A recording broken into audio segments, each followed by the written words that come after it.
What up, Internet? Kurt here, geeking out on Superman, who just turned 75, has a new book out, and a new movie, which hopefully, maybe, fingers crossed, looks good. What do you think? So Superman made his debut in 1938 on the cover of Action Comics, holding a car, which at the time was one of the more normal superpowers that he had. Dude was not as powerful back then. Like, he didn't have any heat vision, he didn't have super hearing, he certainly couldn't turn back time, which is ridiculous. And actually, no flying, which I learned in this new book about him called Superman, the Unauthorized Biography. It's pretty great, you should check it out. But yeah, when he first started, he could only leap an eighth of a mile. So he'd be like hopping over buildings and stuff. It wasn't until later that he started flying. Also, what came later was like big supervillains like Lex Luthor. Because at first, his main villain was social injustice. He fought crooked businessmen, like drunk drivers and stuff like that. So yeah, I definitely suggest checking that book out to get the full scope of how that character has changed in 75 years. It's Superman! And it's not just for the diehard fans, casual ones can enjoy it too. And speaking of fans, there have been a ton of homages and shoutouts to the guy over the years. My favorite super fan being Jerry Seinfeld. I can see that. Superman references are all over that show.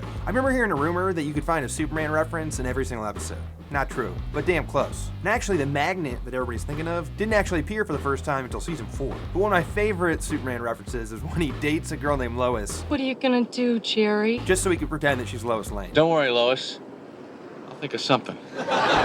That's pretty great. Another big fan is Shaq. Dude loves Superman. Just look at his old cribs out. That S is everywhere. Actually, come to think of it, maybe he just loves the logo, since Shaq also starts with an S. Also, I wonder how he felt when Dwight Howard wore the cape to the dunk contest. Probably why didn't I think of that? So now here we are in 2013, and for 75 years of Superman, we're about to get a new movie, Man of Steel. I had my reservations about this, especially because Zack Snyder was directing. I'm not a huge fan of his, but every trailer that comes out, I just get more and more excited. At this point, I can't wait for June 14th. I don't remember hating the Bryan Singer one so much, just it was a little boring, but people are really looking to just forget about that one and move on to this one. So yeah, I have high hopes for Man of Steel, but as long as it doesn't have Richard Pryor skiing up a high rise like in Superman 3, it's not going to be the worst Superman movie.